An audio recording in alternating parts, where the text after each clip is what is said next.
a Toastmaster by passion who is going to complete 14 years in the coming month. Initial a member of District 79, served as area governor, division governor, club road director, pathway ambassador, and later on as area director. I joined District 98 in August 2018 as a member of Toastmasters Club of Pune South, and now serving as area O3 director and also a VP education of my club. So begin with the Toastmasters International mission for the club. We provide a supportive and positive learning experience in which members are empowered to develop communication and leadership skills, resulting in great self-confidence and personal growth. While the mission for district, which is the same for 98, we build new clubs and support all clubs in achieving excellence. Now, Beyond Toastmaster is an innovative taken by our district leadership to create a platform for our members to open a window for them to listen to renowned speakers and leaders and benefit from their knowledge and wisdom. Tonight, we bring you in the 8th episode of that series. As a company physician, after I applied the communication and leadership skill which I learned in Toastmasters to my patient, I earned a name as a patient listener. Usually doctors, they don't listen to the patient very often and for seriously. And secondly, I control the monthly expenses, medical expenses, and the sick leave. And that is what I benefited beyond Toastmasters. Now, coming to the ground rules. Rule number 1, we request the guests to kindly switch off their videos for better bandwidth. Rule number 2, chat will be disabled. However, they can send messages to host and co-host. While the rule number 3 is, if they have any questions to the speaker, then they can send it to the moderator in private chat. Now, if I want to introduce the moderator, it is a long list of achievement. He has been a Toastmaster since 8 long years and has supported and helped to charter 13 clubs in Division EFGH, served as a club sponsor and mentor as CET Focal in 2019. And what about area director achievement? President Distinguished Area E1, that was his achievement. Passionate advocate for saving lives from the road accident and an ardent believer in live and let live. Currently, he is a Division E director. He has a handsome persona and an ace orator who creates magic when he speaks. So let me be quiet. Please welcome distinguished Toastmaster Manideep. Mr. Moderator, the stage is yours. Thank you very much for the kind words, Dr. Distinguished Toastmaster Shakil. It's my pleasure to introduce the man that we have all been waiting to listen, the CEO of Toastmasters International. A significant part of his role is to support the Toastmasters of today by leading the Toastmasters World Headquarters team in providing service, resources, and support to our members and Toastmasters across the globe. He also works closely with the international president and the board of directors to envision the Toastmasters of tomorrow. Together, they develop the plans and strategies that enable us to fulfill our mission and reach our envisioned future. He knows Toastmasters better than most. He attended his first club meeting in 1989 and has been a leader in the World Headquarters team and has worked with the board of directors and district leaders since 1990, giving him a unique perspective and an extensive knowledge.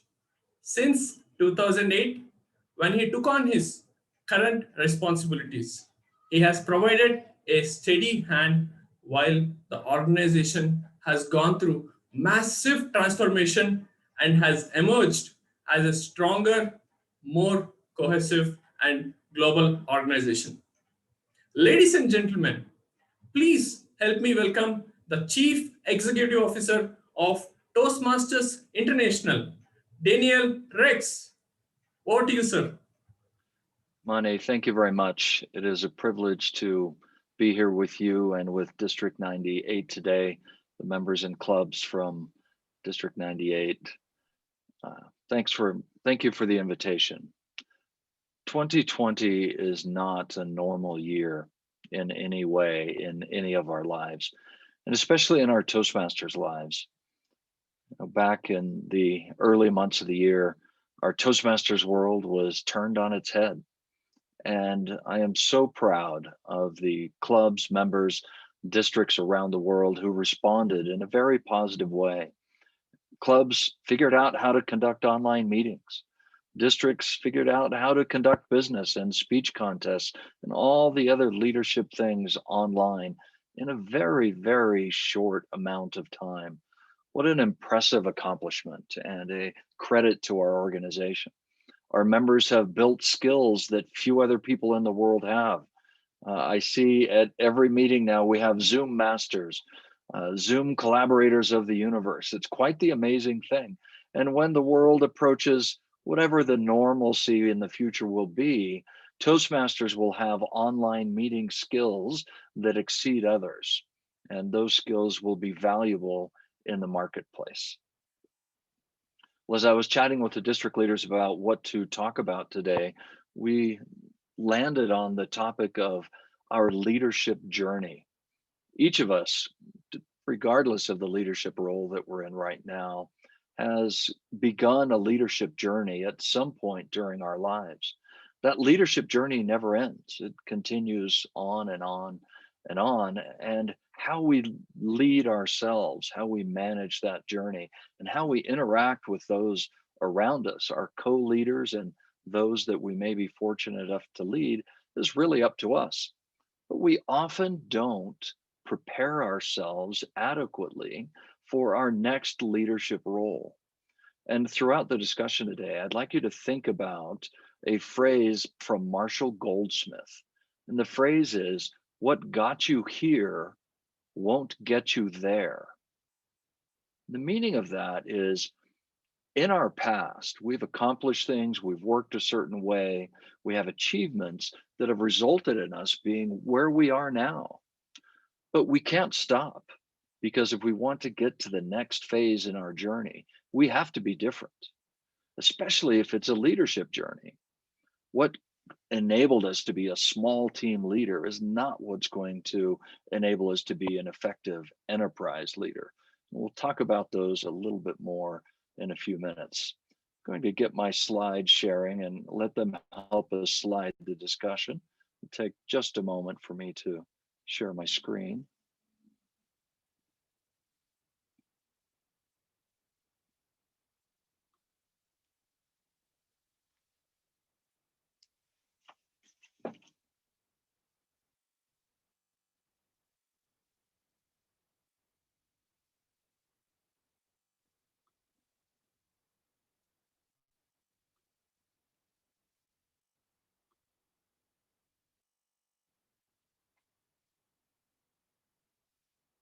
There we are. I think we can see that now.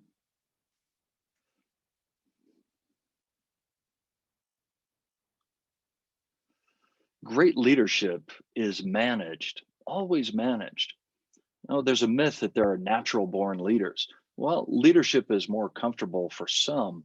I believe that every leader throughout the history of our planet has deliberately managed their leadership. Well, what does that mean for us? To me, it means that all leadership is manageable, and it's up to us. Do we as leaders decide that we're going to deliberately and properly manage our leadership, or do we simply allow it to go where it likes? I think that we have to develop a self-awareness relating to ourselves as leaders, and that's much better than self-cluelessness. Have you ever taken a personality profile or a leadership profile? Something like Myers-Briggs or Strengths Finders? I think it's critical that we understand ourselves as leaders as best we can. Also, we need to seek out mentors who will help us, guide us, help us understand ourselves. But most importantly, mentors who will tell us the truth, will let us know when we're doing things right, and let us know how we need to improve. We must demonstrate leadership authenticity. And this is a frequently misunderstood part of leadership. Often people believe that leadership authenticity is, I'll just be myself, whatever the situation is. And I think it couldn't be further from the truth. As leaders, we have to modify ourselves and how we act depending upon the situation. So to me, leadership authenticity means that we demonstrate consistent alignment with our core values. Now, in Toastmasters, our core values are obvious: integrity, respect, service, and excellence. And as leaders, we must always stick to those. We have to stay close to our vision. We have a vision for how our club meetings should be, how our organization should be, and how our district should be.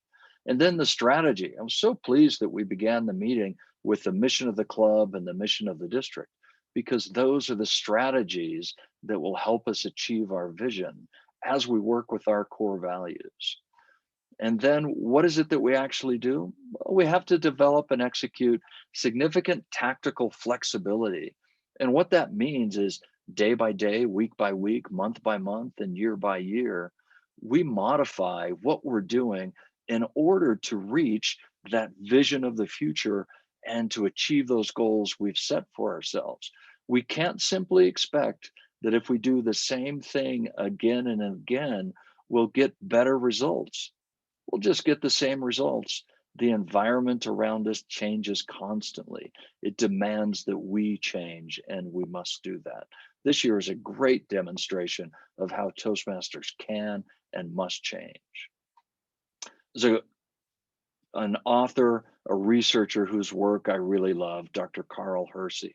And the way he said it is, we must adapt as leaders to situations and people. We don't know what tomorrow will bring. We don't know who's going to be on our team. And as leaders, we have to modify who we are in order to properly lead each person. Now, if you look at the chart on this slide, it clearly looks like some work from someone's PhD thesis, and that's what it is. This is some of Carl Hersey's early work. I'm not going to go into it in great detail, but I highly recommend the book Situational Leadership. The short version is, you will have people on your team who are motivated and ready to work. You don't need to motivate them. You'll have people on your team who lack motivation and need to be motivated. There's your answer. Give them motivation. You'll have people on your team whose skill levels are very high. You don't need to train them. They know what they're doing. Let them do it and get the job done. But you'll also have people on your team whose skill levels aren't very high, who will need more of you as a leader. Think about that for a minute. Different people need different things from you as a leader. So that means that you have to modify your communication style, your leadership style, your mentoring style for each person or small group of people on your team if you're going to learn to be an effective leader. And that's part of why we're here in Toastmasters. We learn to be great communicators and we learn to be effective leaders. Let's talk a minute about evolving leadership. As I mentioned in the beginning, each of us in our lives have gone through leadership evolution. We all began on a team as an individual contributor. And think about this individual contributor as someone who perhaps recently graduated from university. Now, they might be an accountant, might be a software engineer, might be a graphic designer, they might be a journalist. It really doesn't matter what the skill set is. We're coming out of school and we're working and we're accomplishing things day by day. So let's talk a little more about what an individual contributor does. They're task driven. The skills that they need are subject matter expertise. Well, you got that subject matter expertise when you were getting your education. They need to have persistence and motivation. It means a drive from inside. As students, we learn to have persistence and we learn to motivate ourselves. So we should be able to do that fairly well. Need to be able to communicate with peers. Not sure that we always learn that in school, but we learn that in Toastmasters. Some of us come into our Toastmasters meeting for the first time. We sit in the back of the room and we don't talk to anyone, but eventually we learn to communicate with everyone. We also have to learn to communicate with the boss, and that can be pretty challenging. Toastmasters teaches us to be calm, to be methodical and structured in our communication and communicate with everything, especially the boss. I think table topics is like answering questions that our boss throws at us in a staff meeting. It's a great way to learn how to communicate with the boss. We learn to receive feedback. We get evaluations on our project speeches. What a beautiful thing. I know that many of us have sat down with our boss after our first year and received a performance appraisal and not been happy with it. Well, hopefully in Toastmasters, we've learned how to positively receive critical communication that can help us. We learn how to demonstrate trust. We trust our peers in our club. We know that they're going to fill in their spots. The evaluators are going to show up. We're going to have table topics. And at work, we have to trust our peers. If I'm working on part of an accounting audit, someone else is working on the other half of the audit. We work together. The time span of assignments are usually just hours to days. Our boss gives us a little bit of work and we accomplish that. And the primary concern is just getting my job done.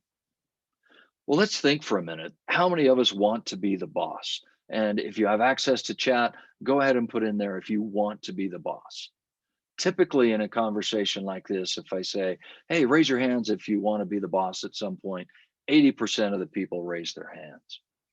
Now, why do you want to be the boss?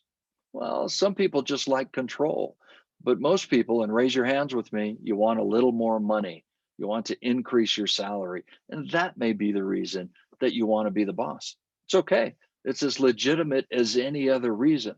But the reality is that the skills that made you an excellent individual contributor are not going to make you an excellent boss.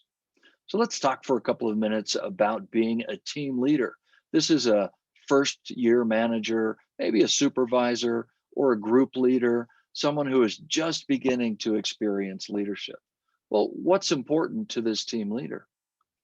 Well, team leaders have individual contributors. They're no longer responsible only for their work. They're responsible for the work of others. That can be very difficult for people who have been judged always, all through their education, by their work. And now suddenly they're being evaluated on the work of those people on their team. And perhaps they were not even able to choose who their team members are. Team leaders have to work across horizontally with other team leaders. And occasionally you'll even have shared resources and you'll have to negotiate to share those resources properly. Well, looking at a team leader, the most important things are team accomplishments and collaboration. Hold on, that's completely different than what I did as an individual contributor. New skills here. Well, you're motivating others. You're not just motivating yourself. So you need to understand others. You need to, what drives them? What's important in their lives? You need to facilitate and negotiate.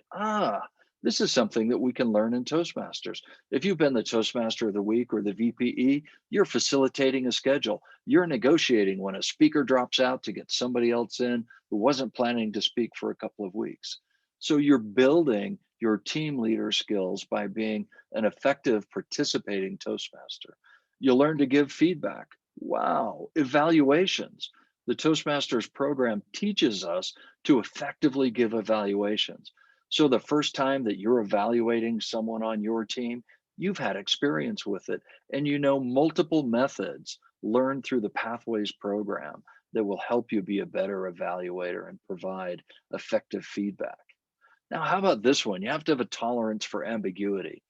When you are a student, your professor gives you a specific assignment and you know that that's all you have to focus on. When you're an individual contributor, your boss gives you an assignment and you focus on that. But when you're a team leader, the boss's boss might change your assignment tomorrow.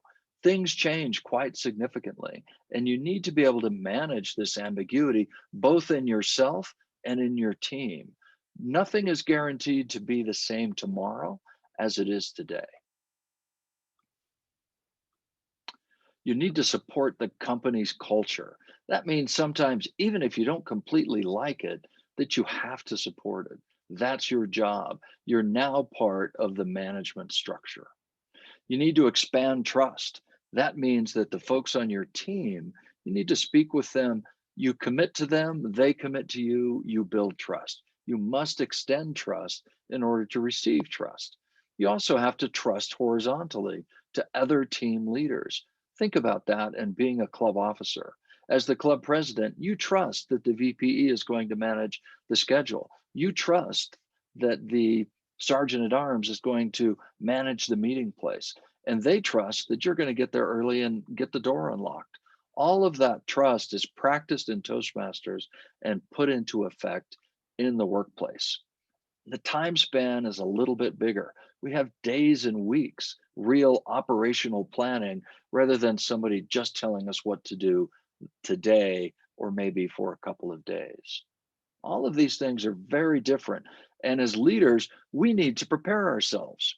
I remember some years ago, someone came to me after his boss had left the company and gone somewhere else. And he said, I thought I was going to get ready. I thought I had more time. I didn't think he was going to leave for a couple more years. And I was going to take classes and I was going to learn how to be an effective leader and an effective manager.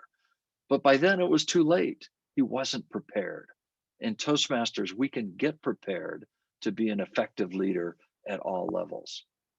The primary concerns of these team leaders: getting things done through others and with teams. Occasionally, I'll have a manager come to me and they complain about someone on their team.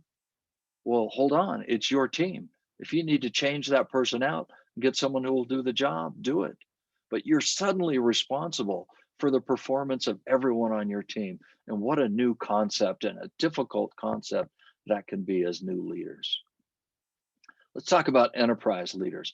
These are the folks who are your boss's boss's boss, or somewhere up there in the sky.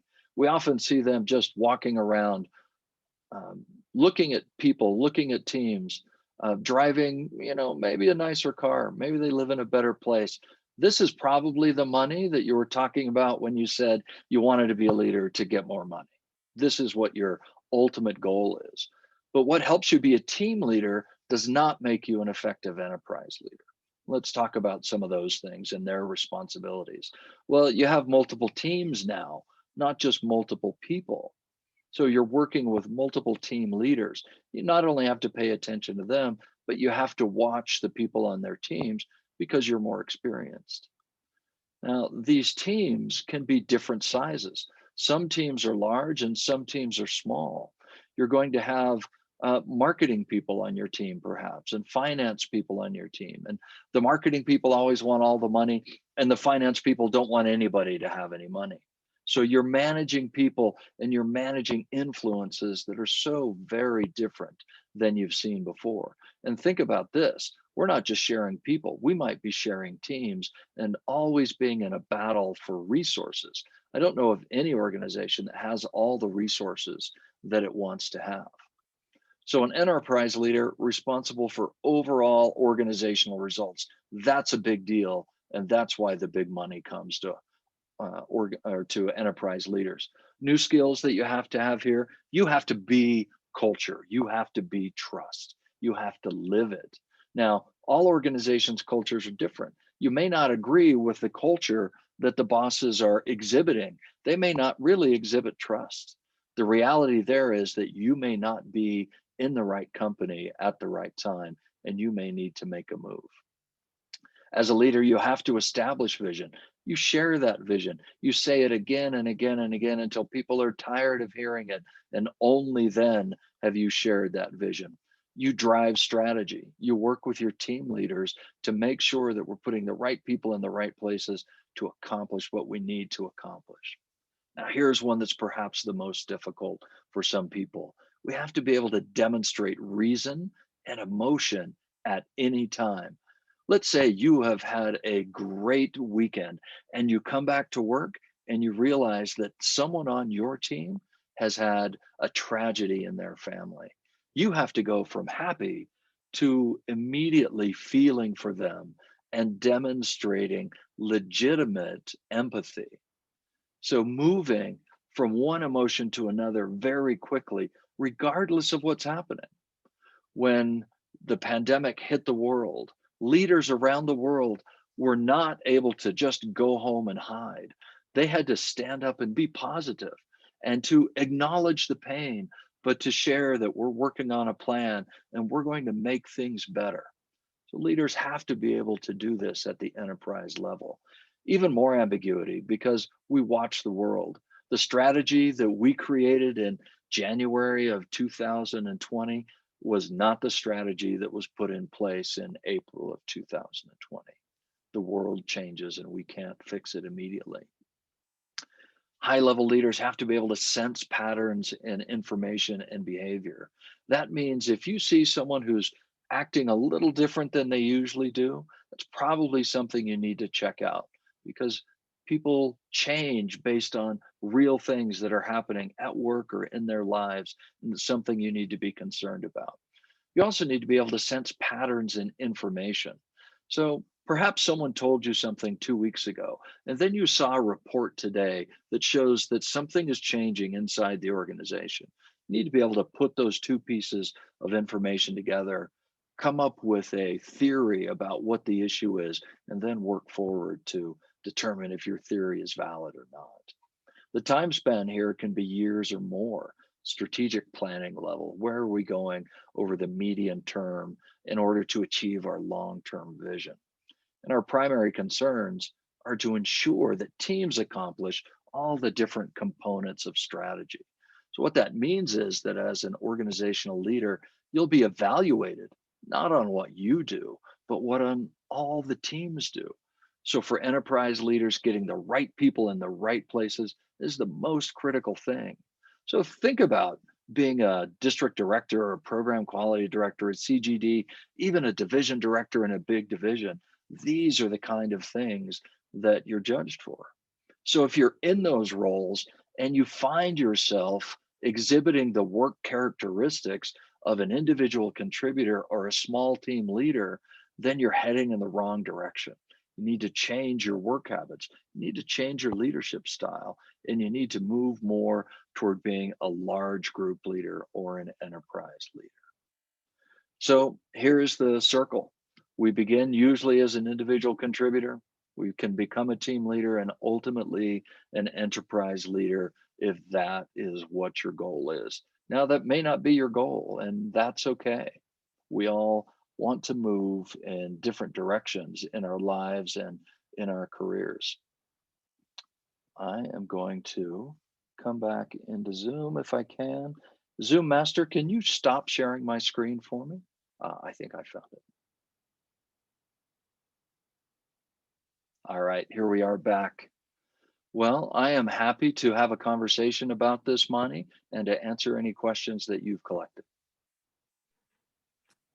Thank you very much for sharing your words of wisdom, Dan. So we have also received few questions, not just from members of District 98, but also from Toastmasters across the globe. I have one question. That's my question. How do we imbibe the quality of empathizing with individuals in someone who do not believe in that? Yeah.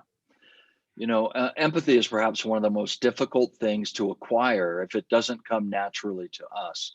And there are times that we must simply emulate those who are legitimately empathetic until we can develop real empathy in ourselves.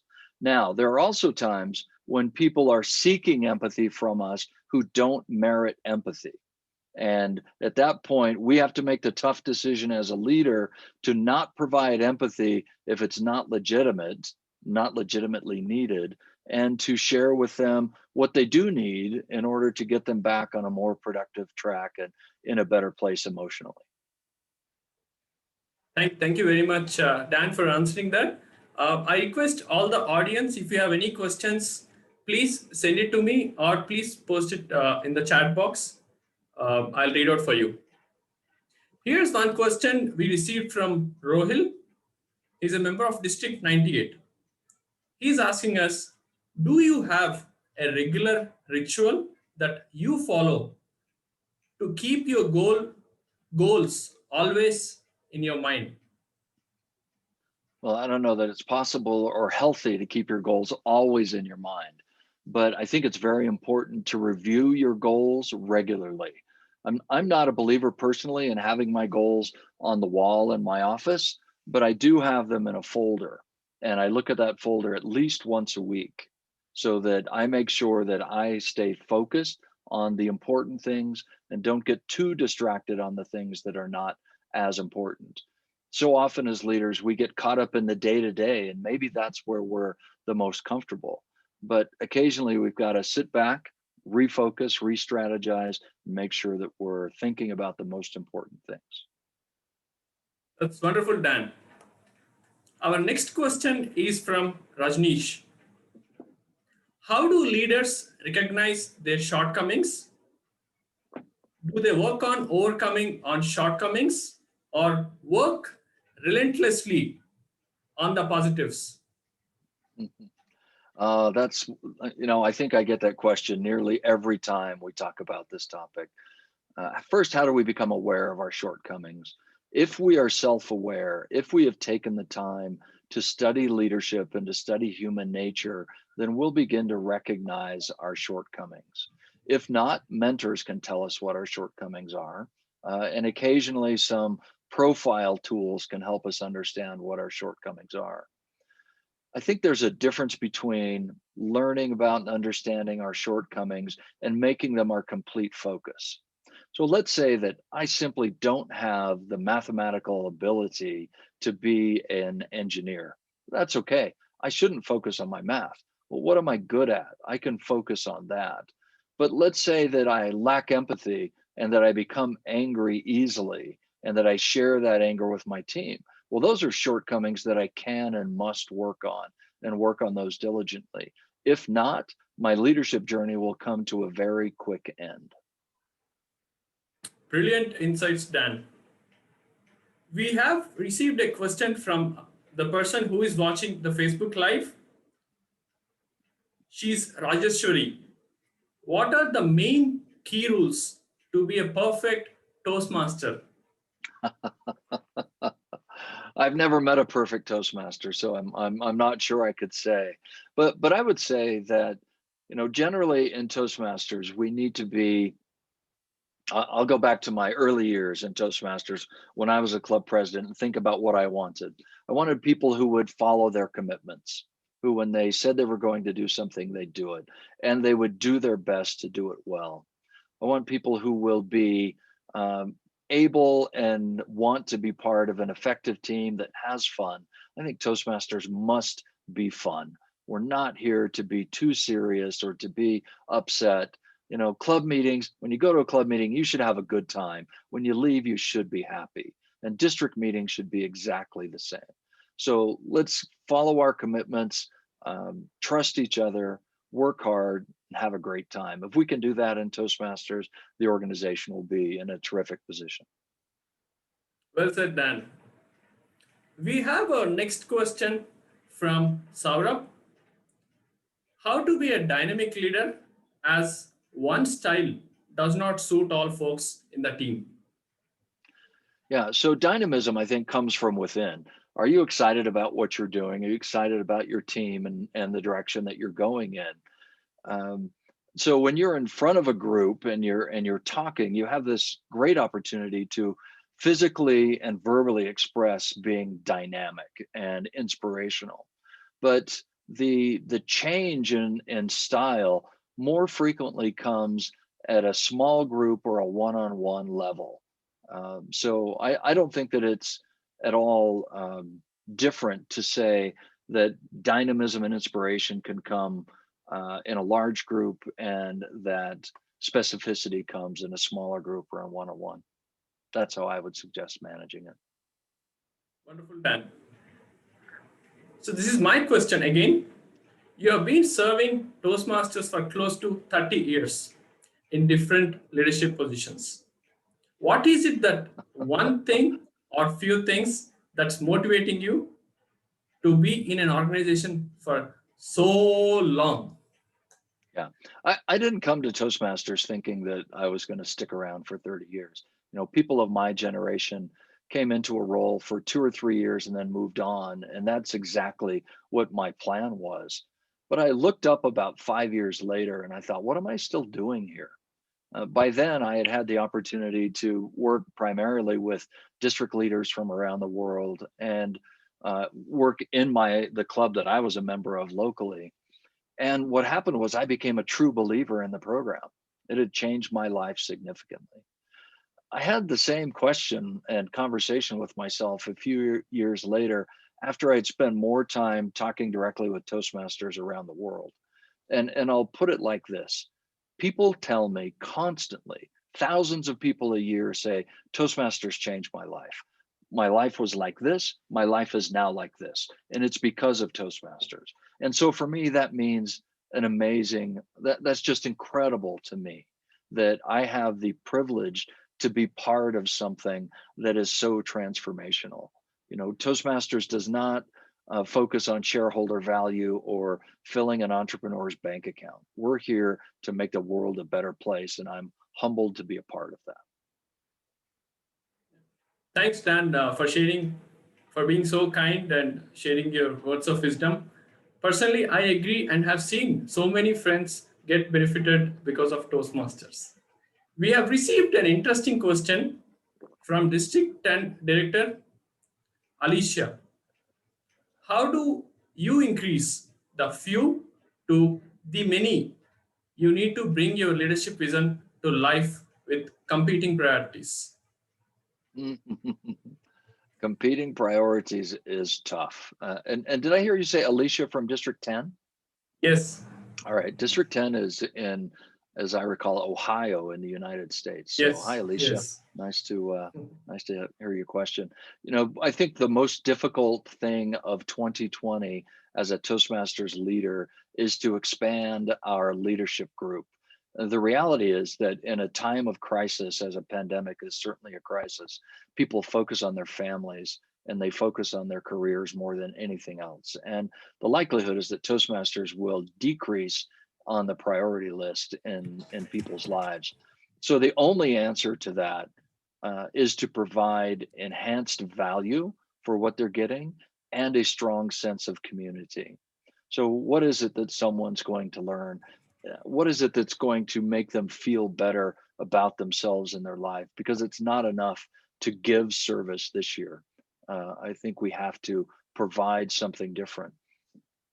When I started attending my club meetings online at the end of March, our attendance went from 24 to 28 to nearly 40 at every meeting. And the reason was that in those early days of the pandemic, people were looking for connection and they weren't able to get the connection face to face in person in the same room. So they sought connection online. I think that's starting to fade. And part of it is that in some parts of the world, we can see the light at the end of the tunnel. I'm not sure that in the US we're seeing that right now, but you know, some of our Toastmasters clubs are meeting again. And that's a beautiful thing to be able to emerge from this challenge. So Alicia, I don't think I have a perfect answer for you. Part of this year is just getting through it. And if we can invite a few people to do a few small tasks with us, we're going to be fortunate to do it. But I think that a lot of the work in 2020 is falling to the true believers, those who have been with us a while and are going to be with us a while. Well said, Dan. As some say, there's always a light at the end of the tunnel. And we hope that it's not the light from the oncoming train. Dan, we have our next question from Raviteja Peri. How to tackle conflicts while handling leadership? Oh, that's the same thing. Handling leadership is tackling conflicts. You know, there will always be conflicts.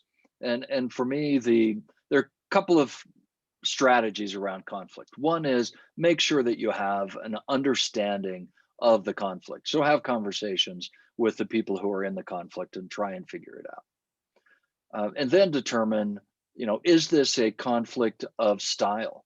Does someone like to communicate a certain way and the other person hates to communicate in a certain way? Is it a conflict of values?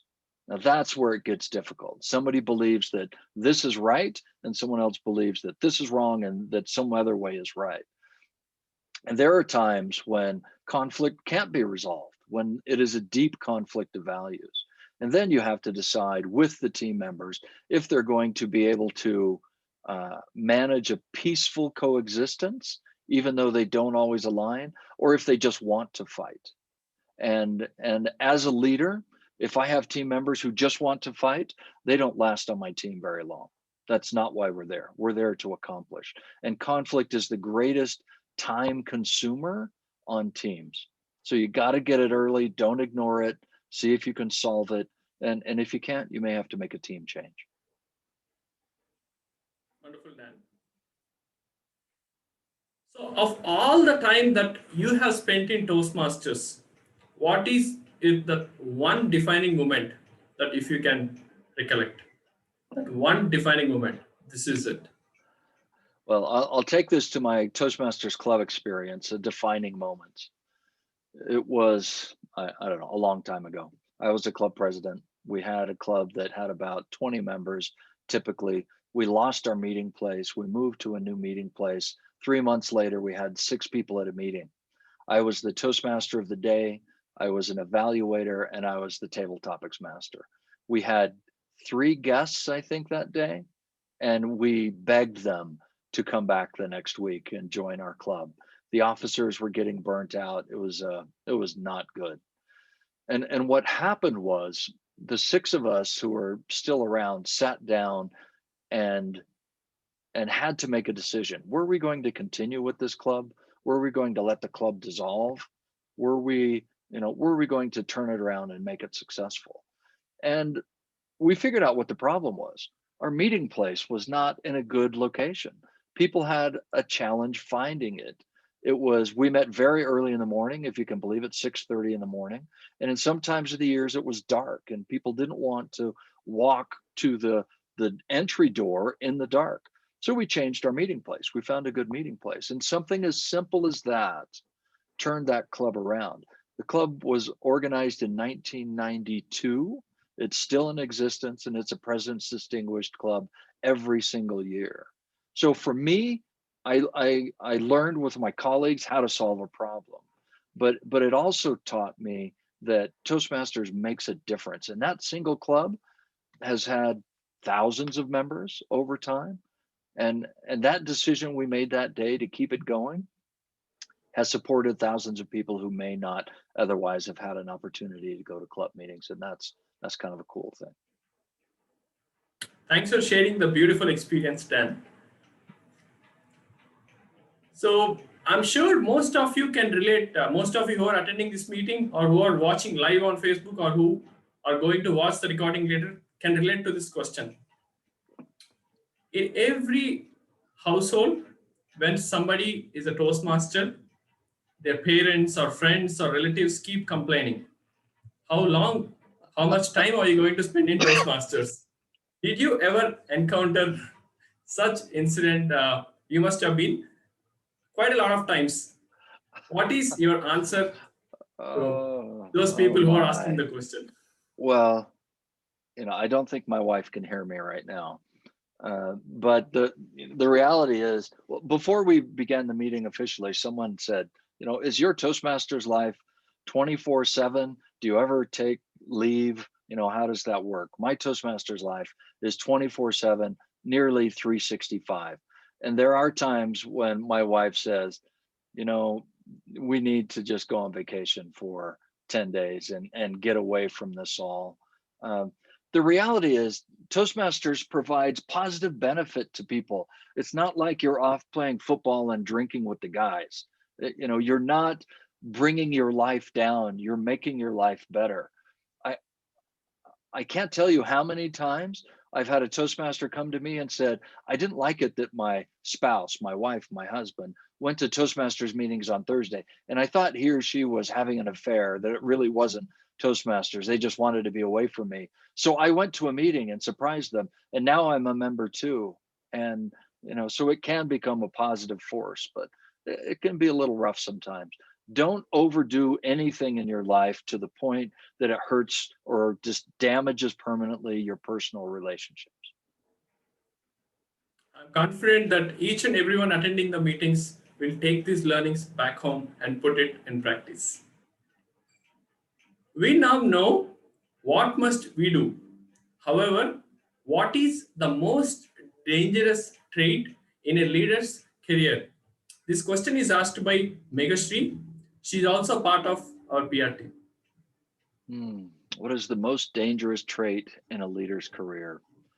In my observation, watching thousands of leaders over time, interacting with thousands of leaders, the most dangerous trait is a leader who is leading not for the benefit of the group or the organization, but for their personal benefit, to achieve personal influence, to achieve a role where they have or believe they have the ability to tell others what to do. That is incredibly destructive. If you don't believe in the mission, if you don't believe in the day-to-day, then leadership is not for you. Leadership is not about climbing a ladder and increasing influence and power. That is the wrong reason to do it. And that can be destructive it's always destructive to the team members. It can be very destructive to the organization, and it causes everyone a great deal of pain. Well said, Dan. So our next question is from our Club Growth Director, Sapna Ori. How do you strike a balance between being a CEO of Toastmasters and a member? It's very difficult. It's very difficult. And there are times when the officers of my club will send me an email and say, hey, we haven't seen you for a while. Now, in a year when I travel more, because I haven't traveled since January, that often happens. Right now, I have no excuse because I'm home on Wednesdays and I should always be at the meeting. But what I find is that over time, if I drift away from my club and I'm not as involved, then my connection to the day-to-day goings on becomes less strong. So if I spend an awful lot of time working with the board, if I spend too much time working with the board and not enough time going to club meetings, which causes me to think about club meetings and help improve club meetings around the world, then it's a problem. I need to strike the right balance. Is it always balanced? Absolutely not. And there are times when I have to come back and rebalance and set the scale right again. Wonderful, Dan. So we have next question from Deepak. How an enterprise leader can take quick decision based on large teams and data? Well, to be an enterprise leader, hopefully you have an ability to sift through an immense amount of data and you're constantly listening to people. So if you're doing that, you should be able to make decisions quickly because you're not waiting for information. You're constantly sifting through information. The challenge is how accurate is the information that you have and how complete is it? There's a rule in decision making or a theory in decision making that says if you have 70% of the information you need to make the decision accurately, you're making the decision too late. And that you need to make the decision when you have 30% or 40% of the information. So let's say you're in a competitive marketplace. You can't wait until you know for a fact that this is the direction of our market. You have to beat your competitors to the market. You're not going to have all the information. So you have to use intuition. You have to use the data that you have, and you have to use the people that you have. How can it be quick? It can't always be quick. But if you're paying attention, it'll become obvious when it's the right time to make that decision. And that may be slow or it may be fast, but it has to be the right time to make the decision. Wonderful, Dan. Of all the four core qualities that we as a Toastmasters believe in, why is it not, as few people call it, RACE, R-A-S-E, and only IRSC? Integrity, respect, service, and excellence. You don't create the sequence of your core values in order to have an acronym that people like, right? That's not relevant. To say it rise, oh, it's rise, it's happy. That's not how you make decisions. Integrity has to be first before anything. If we don't have integrity in who we are as people or in how we work, then you can't have respect, service, and excellence. So at World Headquarters, at the office, we don't know for a fact that any speech is ever given in any club around the world. We count on and believe in the integrity of club officers when they say this person completed this project, this level in pathways is now done. Without integrity, the entire organization falls apart. And so if you're in a situation as a leader where it's obvious that integrity is being set aside, you must stop it immediately because it's the foundation. Think about it. The integrity, respect, service, and excellence come before the governing documents, come before the bylaws, come before everything else. It has to be first. We have to do the right thing. It's not always the popular thing. It's not always the easy thing, but it's the right thing. I echo and I strongly believe in your thoughts and your words, Dan. So please don't use rise. Don't do rise. Do integrity, respect, service, and excellence, please. Well said, Dan. We make sure that we start with integrity first, respect, service, and excellence. I have a fun question to you. Do you get time to give speeches as and when you travel? If so, what's the path that you are currently pursuing? And how many speeches have you completed in Pathways? I give speeches all the time, including today, right? I did not correlate this to a Pathways project. I will say that I'm in level 2 in Pathways, and that's as far as I'm going to take it right now. But I do, my favorite thing to do at club meetings is be an evaluator, and I love being an evaluator, and I guess that's my my primary connection to Pathways. Yes, yeah. So Dan, my next question is from our participant. How do we influence people without authority? This is from Sid. Well, if you're a leader in Toastmasters, you influence people without authority.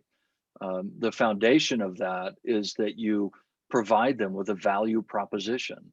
If you come and join us at our club meeting, you're going to learn and have a good time. If you join me as a district leader and you become an area director, you're going to learn, you're going to meet new people, you're going to enjoy it, and you're going to build your leadership muscles. Those are the kinds of things that speak to people. Now, there are people to whom that means nothing at all, and they're not destined to join us. I don't believe that we should twist someone's arm or have to work too hard to get them to be part of a Toastmasters club or part of Toastmasters leadership. Present them with what it is. Let them know from inside your heart how it's affected you and how the positive experience has been, and let them make their decision. Wonderful, Dan. So I would like to end our question and answer session with one of the key persons instrumental in running this Beyond Toastmasters. So he's Area Director Krishnakant. His question is, right now we are facing the challenge of not having meeting offline. What have been the biggest challenges, or rather challenge, you have had to overcome? Well, I'll attach that to this year, to 2020, and the primary challenges and the challenges of the organization, which I'll say are my challenges as well. In March, as the pandemic exploded around the world, the challenge that we faced organizationally was, first, how do we enable and convince clubs to meet online? Turned out we didn't have to convince. We just had to put together some best practices and make sure that they got out there. Most of the best practices far exceeded our speed at distributing them and sped around the world, very, very quickly. But then I had to look at Toastmasters as a business and the financial security and health of the organization. And my responsibility to work with the board as they make financial decisions, and occasionally I'd make recommendations to them about that. What are tough things that we needed to do to get us through this year? Significant expense items. We spent a lot of money training district leaders. We spend a lot of money moving board members and region advisors around the world to support districts and support district leaders. The international convention doesn't by itself tend to consume a lot of money, but some of the activities that happen around it consume money. District leader training and board meetings and that sort of thing. Well, how do we, in a year when income is going to decrease by, at the time we didn't know, how do we properly manage expenses globally? How do we manage expenses with my team in my office? And how do we get those in the right place in order to create a new balance? If our balance was here, our balance need to be over here, to be able to do it. And that was, I think, the bigger challenge that I've faced in the organization in my years, was to get us to that place. And I feel confident now that the organization has the strength that it needs to get through the remaining time of this pandemic and flourish in the future. Toastmasters does extremely well when the world is in a crisis. So what's going to happen when we're back meeting everyone in the same room? Toastmasters is going to explode. Demand for Toastmasters is going to explode because there will be tens of millions of people seeking to develop their skills, network, and differentiate, to go back to work or to improve their work. And in those times, Toastmasters is the best. 2010-11 is the best year Toastmasters has ever had, right in the midst of the financial crisis. So better months, better years lay ahead of us. Well said, Dan. With this, we now conclude the question and answer session. Thank you very much, Dan, for your time and for joining our last episode, or rather 8th episode of season 1 of Beyond Toastmasters. Before we move on to the next segment, I request the Zoom master to please click screenshots with Dan and all the participants.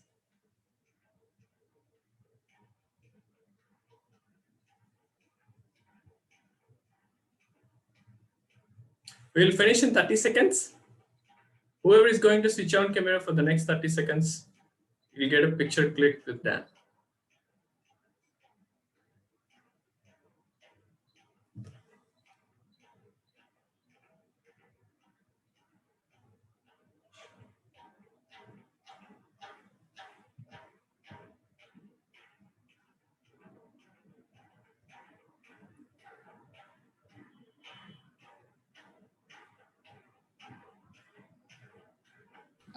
We are done with it, Manideep. Yeah. Thank you very much, Zoom Master. The next, and rather the last but not the least segment of today's event is going to be organized by a special person.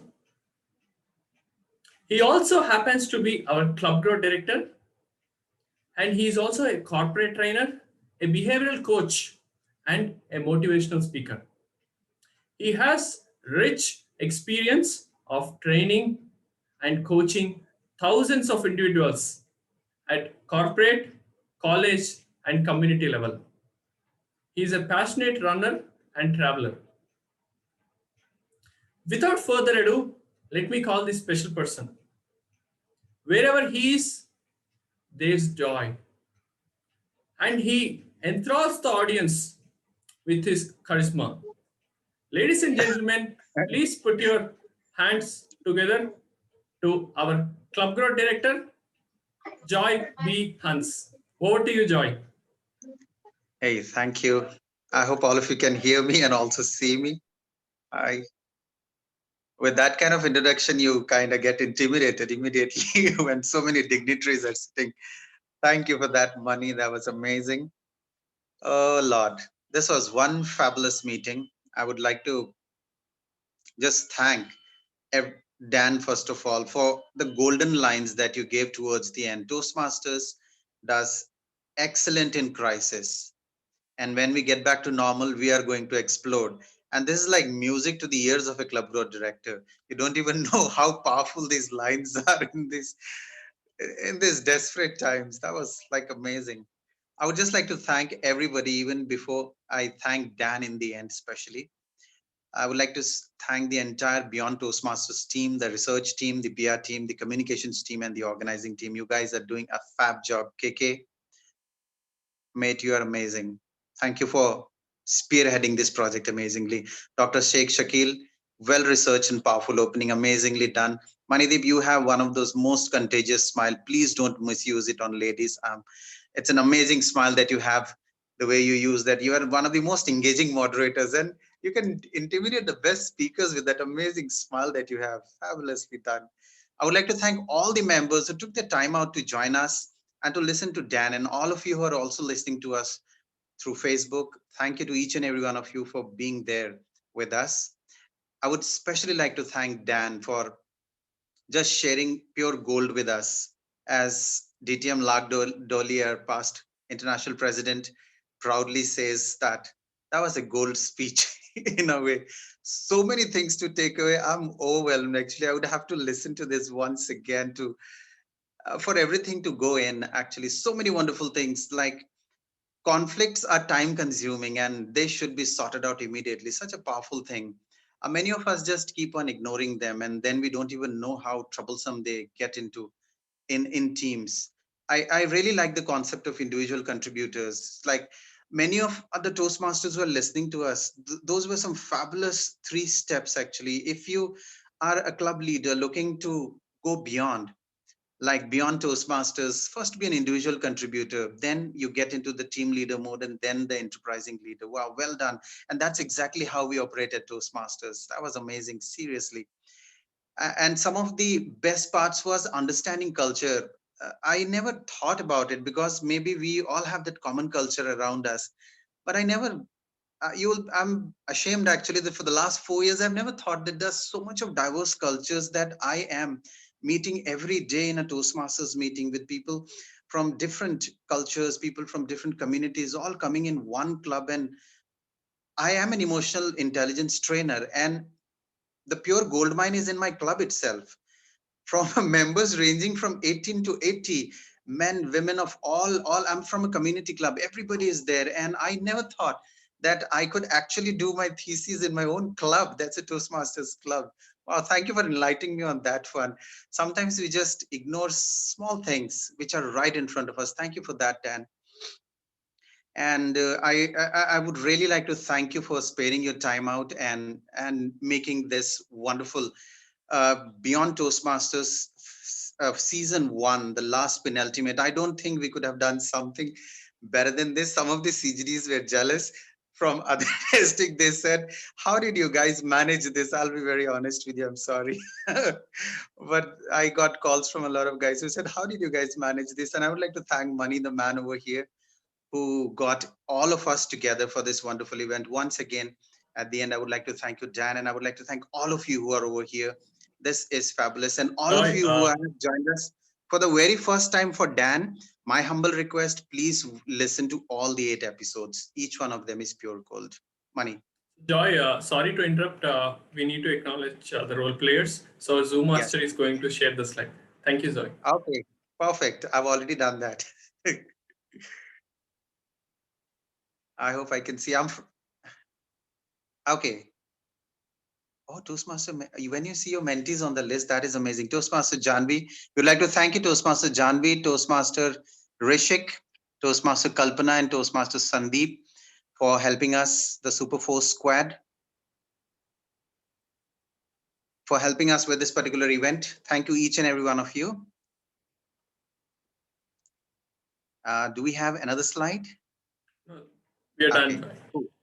cool. So thank you each and every one of you. I would like to quickly hand it over back to Toastmaster Manideep. Thank you.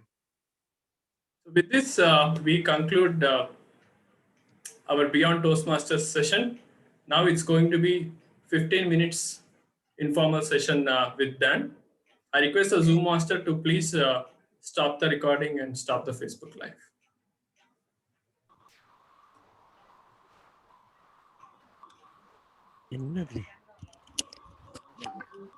Thank you so much. Congratulations, Mani.